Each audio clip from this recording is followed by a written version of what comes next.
Mga amigo and amigas, welcome to Mama Vine's Cuisine. Ang lulutuin ko naman po ngayon ay chicken cordon bleu. Habang manonood kayo, huwag kalimutang mag-like, share, subscribe, and click the notification bell to my YouTube channel. Dali na, magsugod na ta. Yan, uunahin natin ang pagdibo ng ating chicken breast. Dalawa lang naman itong binili ko. Pero kung nagmamadali kayo, mayroon na mga available sa mga supermarket na nadibo na chicken breast. Medyo mahal lang ng konti, pero kung ibibenta mo, mas advantage kung marunong kang magdibon. Kahit na hindi masyadong perfect ang pagdibon, at least makales ka. Medyo malaki-laki ang tutubuin mo kung marunong kang magdibon. Ayan, pagkatapos mong idibon, divide mo siya sa dalawa. At itapa para mas mabilis kasi maluto kung manipis ang manok.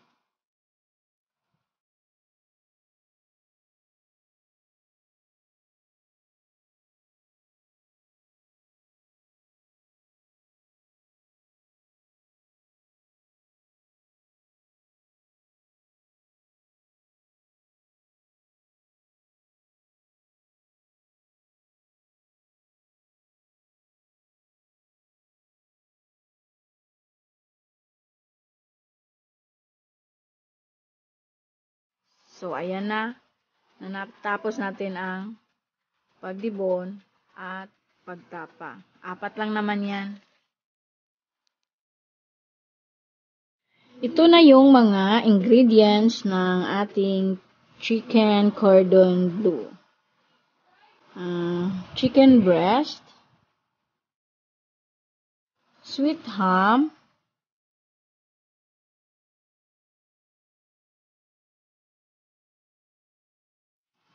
cheese na slice,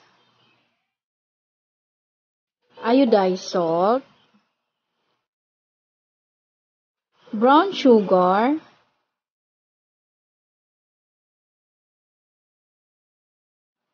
paprika,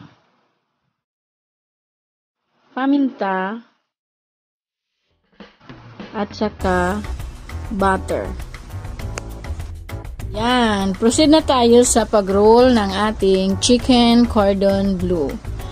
So, gagamit tayo ng cling wrap. At saka gagamit din tayo ng meat hammer.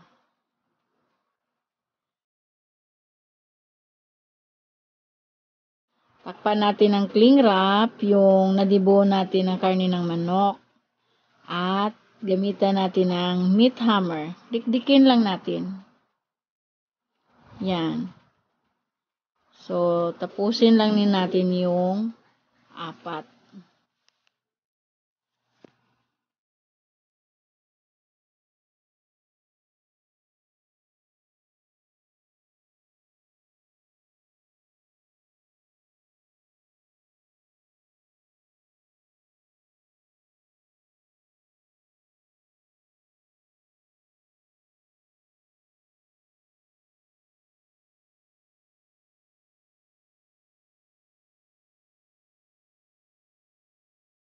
Next naman, maglagay na tayo ng panimpla. Unahin natin i-brush ang butter. Tapos, lagyan ng konting iodized salt, konting paprika,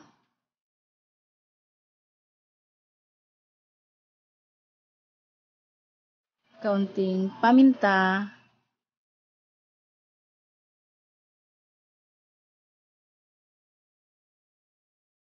at saka brown sugar. Tapos, i-rub lang natin sa karning manok.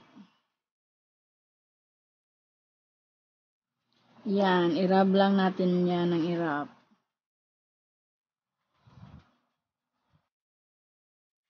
Tapos, ilagay na natin ang sweet ham.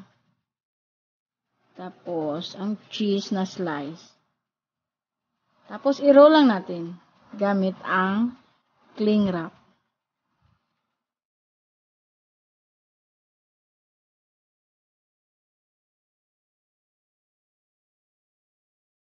Kung wala naman kayong cling wrap, pwede natin gamitan ng toothpick.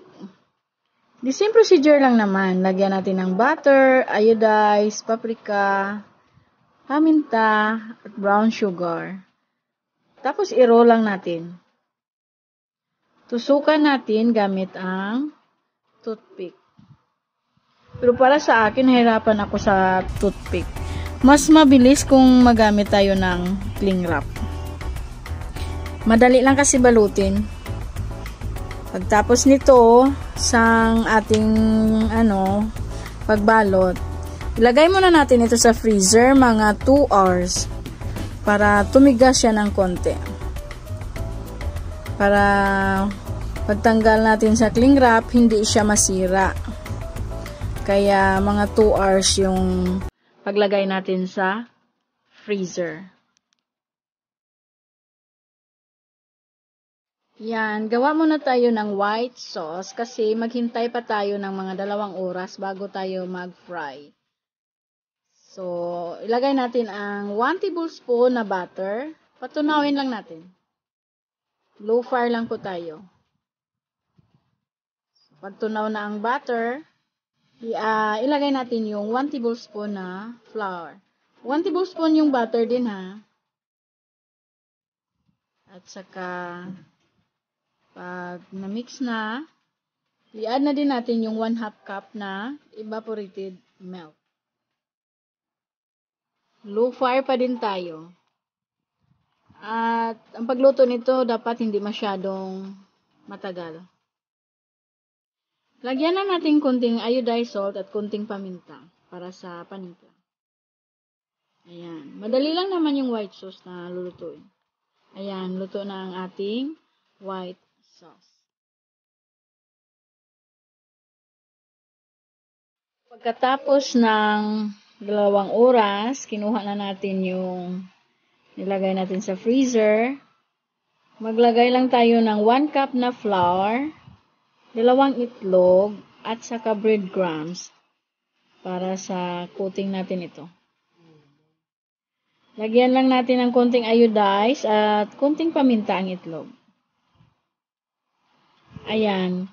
Kunin natin yung cling wrap at na i-coat natin una sa flour. Pagkatapos sa flour, sa itlog, at last sa breadcrumbs. So, i-coat lang natin yung lahat. Tapos, yung may mga toothpick, hayaan mo man muna yan. Huwag mo munang kunin yan.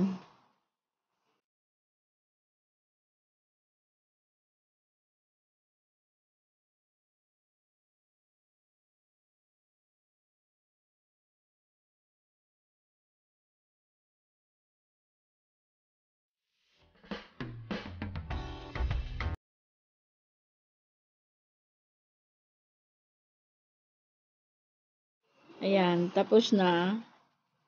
Proceed na tayo sa pag-fry. Ayan, ready na for frying. Maglagay na tayo ng ang oil. Dapat marami-rami yung ating oil para ma-deep fry. Yan, painitin lang natin. Parang kulang ito eh. 1 kilo itong binili ko pero parang kulang. Pero maluto naman din ito eh. Baliktarin lang natin from time to time ang pagluto nito. Pagluto nito mga 5 to 7 minutes. Para yung nag-brown na siya. Yan, tapusin lang natin yung 4.